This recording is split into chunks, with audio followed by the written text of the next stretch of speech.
Alright, so I'm going to show how to open up and disassemble this Dell XPS 15 9500.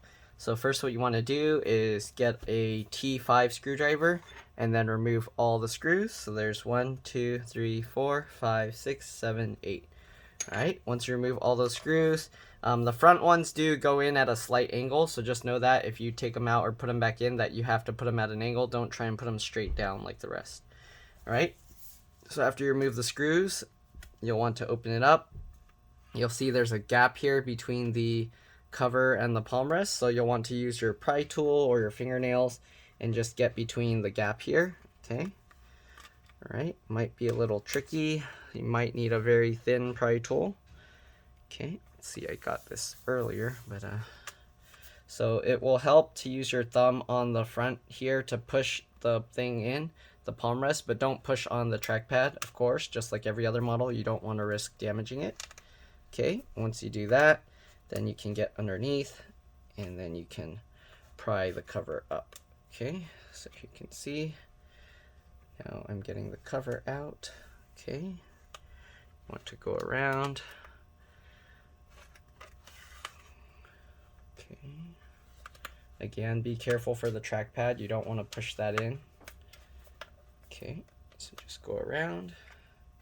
It can be a little tricky. Alright, just like that. So now we're getting the cover off. Alright, and then just go around. The sides will kind of come up on their own, and then just wiggle the cover and it'll come out. So here you can see the headphone jack is actually part of this bottom cover, and it just has little metal contacts that connect to the board here. Okay, so this one they added an SSD here. I think the RAM also looks like they've added it. It doesn't look like this is the original. So the RAM is PC4 2933Y. I believe they upgraded this, so the RAM you have in your computer will probably be different. So if you want to get matching specs, you want to open it up and check it. Okay. One thing I usually forget to mention for people, if you're going to mess with random components, like if you don't know what you're doing, you tend to want to remove the battery first and then hold the power button. This will help prevent you from doing damage to your device. So usually I kind of get the wings like this or the raised lip and then pull it back with my fingernails. Alright, you kind of just wiggle it and it'll come out. Alright, once you do that, hold the power button for about 15 seconds to drain any power. Alright, so, and then after that you can see there's the SSDs here. So if you need to remove the SSD, there's just a screw holding it in place. It'll pop up slightly and then you kind of just wiggle it back. This has this, I'm not sure what this metal bracket is, but it's holding the SSD in place, so you kind of have to pull on it and it will slide out like that. And it has this thermal pad here. Okay, so this is a M.2 PCIe NVMe, so if you want to upgrade your computer, that's what you'll want. Okay, so we're going to put this back in.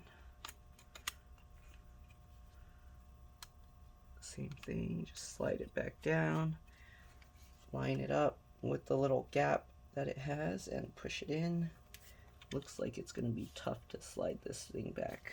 Okay, here we go. Alright, so it's a little bit tricky to put that back in. Don't mix up the screws, you want to keep them in order because they can be different sizes, different shapes. Alright, tighten the screw back down. So this SSD is the same thing. Then you got the fan here. Let's see, what is this? This is the charge port. I don't know if I want to take it out. So I don't want to mess around with this too much because my customer didn't really need me to do any of these things. But here you can see the battery if you need to replace it. It's 8FCTC. Okay, so I don't know if you can see it, but that's the model number. Oops. Okay. Alright, then you got the speakers here. The speaker cable runs along the bottom and the speaker connects up here. So yeah, again, this customer didn't need me to do any repairs or anything on it. They just wanted me to help install the SSD, so I kind of don't want to mess with it too much because there's always a slight risk you can damage something. So the cable comes out like this, you kind of just wiggle it and pull it out. If you're not sure how to remove some connectors, you can watch some of my other videos. The wireless card is part of the board and the antennas are underneath here. You just pull up the antennas from the tail and they'll pop out. Just make sure to put them back straight down. CPU and GPU are soldered down to the board, so you can't upgrade it. It looks like there's only the CPU here. The GPU is normally probably going to be here, but there's nothing there, so it's just using the integrated graphics. And then you got this connector here is likely for the keyboard. What else? The battery connector we already removed. Then you got the fan connector here. The fan is held in with some screws on the corners. There's 2 screws here. This one seems to only have 1, but it still seems secured down, so to remove the whole thing you probably have to remove the heatsink. But yeah, this video, sorry, it's probably not too helpful to anyone, but at least you can kind of see what's inside to upgrade like the SSD or RAM or change the battery. But other than that, I don't want to take it any further because I don't want to risk damaging something that's working perfectly fine. So yeah, that's all there is. Hopefully this video helped. If it did, please like and subscribe so other people can find it. Hopefully it'll help them upgrade their RAM and SSDs as well. And thank you for watching. I'll see you in the next one. Bye.